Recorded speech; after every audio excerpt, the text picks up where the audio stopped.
प्रार्थना किया, परमेश्वर की तरफ से जवाब आया वेट, WAIT, वेट।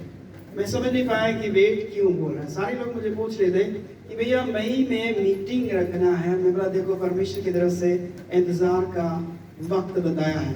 फिर राइस पास्टर जो नीनामा जी उन्होंने बोला पास्टर जी मीटिंग कब है? मैं बोला मुझे वेट का बोला है, लेकिन मैं नहीं समझा था कि वेट का बारे में क्यों बोला है। फिर 1 महीना गया, 2 महीना गया, फिर भी प्रार्थना का तब भी बोला वेट। 3 महीना हो गया, 4था महीने में मोहित इंस्टाग्राम देख रहा था। इंस्टाग्राम में वो सर्च कर रहा था हाउस का, मकान का सर्च कर रहा था, और अप्रैल महीने में फिर मुझे बोला पापा ये मकान है आप जाके देखो। और मैं जाके देखा, मुझे पूछा कैसा? मैंने ठीक है। और बोले अच्छा सा तो बोलो ना। फिर ये लोग अगले दिन गए तो बोले देखने के लिए गए, बोले बहुत अच्छा है। मैंने ठीक है। अगले दिन मैं गया, उसका सौदा चिट्ठी वगैरह करवा दिया। करवाने के बाद लोन का प्रोसेस चल रहा था और बैंक का मैनेजर आया, बोलने लगा पास्टर को लोन नहीं दे सकते। मैंने कोई बात नहीं है, तू नहीं तो तेरा भाई से। बोले आपको कल 8 लाख मिल सकता है। मैंने 8 लाख में आपको देता हूँ, तो वहां से चला गया। फिर उसके बाद दूसरी जगह उन्होंने अप्लाई किया। अप्लाई के बाद प्रोसेस चलती रही और हमारे मकान मालिक ने नहीं बताया कि मैं अपना फ्लैट बेच रही हूँ, और उन्हें बेच दिया। उसके बाद मुझे बताया कि हमने फ्लैट बेच दिया है, आपको खाली करना है। फिर वो लोग भी आए कि भैया आपको कब खाली करना? मैंने 20 तारीख तक खाली करेंगे, लेकिन हमें नहीं मालूम था कि उन्होंने बेच दिया है। और हमारा प्रोसेस चल रहा था और परमेश्वर की दया से और प्रोसेस पूरी हो गई है, और परमेश्वर ने एक फ्लैट से आशीष किया है, मकान लेने के लिए मदद किया है, और ये परमेश्वर का अनुग्रह है जो उन्होंने मदद किया है। जो मकान है 3 BH का है, हमारी आवश्यकता से बढ़कर। और मैडम को मालूम है जब हम उस फ्लैट में गए थे जहाँ मैं किराए से देवगढ़ में, तब मैंने बोला था ये आखिरी फ्लैट होगा, इसके बाद सीधा घर में जाएंगे। हालेलुया। परमेश्वर मुझे बोला था ये आखिरी है तेरे लिए, इसके बाद सीधा तुझे मैं घर पे लेके जाऊंगा। मुझे यकीन है। लेकिन मैडम बोली थी काम करेगा। मैंने बोला उसने बोला है मुझे यकीन है, कोई यकीन करे या ना करे, लेकिन मुझे यकीन है इसके बाद सीधा उसी घर में जाएंगे। परमेश्वर की दया से पिछले सैटरडे को हम लोग उसी में शिफ्ट हुए हैं, और आज आपकी मौजूदगी में परमेश्वर की मौजूदगी में, और ये परमेश्वर का अनुग्रह उसने दिया है, मांगने से बढ़कर दिया है।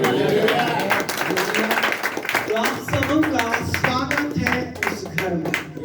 आप सभी आइए और परमेश्वर की महिमा करने के लिए एक बार हम सब इकट्ठे होंगे और परमेश्वर की महिमा करेंगे। आप कुछ बोलना चाहते हैं? सबको जय मसीह की। और पहले तो मैं आप सभी को धन्यवाद देना चाहूँगी कि हमसे ज़्यादा आप लोगों की प्रार्थनाएं थी कि आप कंटिन्यू प्रार्थना कर रहे थे कि हमारे यहाँ हमारे पास जी किराए से रहते हैं। तो ये आप लोगों की प्रार्थना है कि प्रभु का अनुग्रह हम पर हुआ और परमेश्वर ने बहुत ही आशीष दिया हमें, इसलिए आपको भी धन्यवाद। और विशेष रूप से परमेश्वर को बहुत बहुत धन्यवाद, क्योंकि परमेश्वर हमारी आवश्यकताओं को, जरूरतों को जानता है। और मैं पिछली बार में जब मीटिंग हुई थी उसके विषय में बोलूंगी मैं कि जो हमारे बीच में जो पास्टर जी आए थे, परमेश्वर ने जिन्हें भेजा था, तो वचन बताता है कि जो भविष्यवक्ता को भविष्यवक्ता जानकर आदर करता है वह उसका प्रतिफल पाता है। जो एक प्रचारक को प्रचारक समझकर उसका आदर करता है वह उसका प्रतिफल पाता है। और जब वो पास्टर जी आए थे तो जब मीटिंग के बाद में हम लोग मिलने गए थे, मेरे साथ सोनू जी थे और अमृता भी थी और आराधना भाभी भी थे।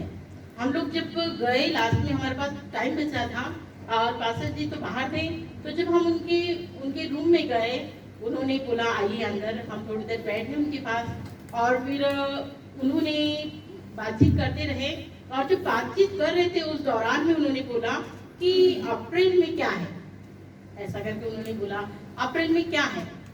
तो अमृता बोली अप्रैल में मौसी का बर्थडे है बोलेगी। तो फिर उन्होंने बोला बोले आप अप्रैल में कुछ करने के लिए जा रहे हो, कुछ बड़ा करने के लिए जा रहे हैं। मैंने उसे रिसीव किया और परमेश्वर को धन्यवाद दिया। फिर उन्होंने दोबारा मुझे बोले मई में आप सेलिब्रेशन करने जा रहे हो बोली। 2 बातें उन्होंने कही थी और मैंने उन दोनों बातों को अपने जीवन में रिसीव किया और उसी समय परमेश्वर को धन्यवाद दिया। और जब मोहित ने जब ये मकान देखा तो ये अप्रैल महीने की बात है और अप्रैल 7 तारीख की बात है, ये 7 से पहले की और 7 तारीख में हम लोग देखने के लिए गए थे। तो जैसे उन्होंने कहा उन बातों को मैंने रिसीव किया और परमेश्वर ने उन बातों को मेरे जीवन में पूरा किया। सामूहिक वचन के अनुसार जीवन में परमेश्वर के वचनों को रिसीव करें और उत्तम आशीषों को प्राप्त करें।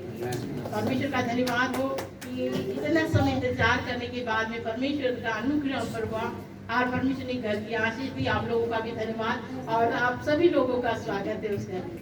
आप आइए, देखिए, वो आपका घर है। सबको धन्यवाद। और कोई गाने देना चाहते हैं और जो भी आप मिठाई लेके आना मतलब मेरा घर में लेके आऊँगा सर इसमें। हालेलुया। तो गवाहियों को हम यही समाप्त कर रहे हैं।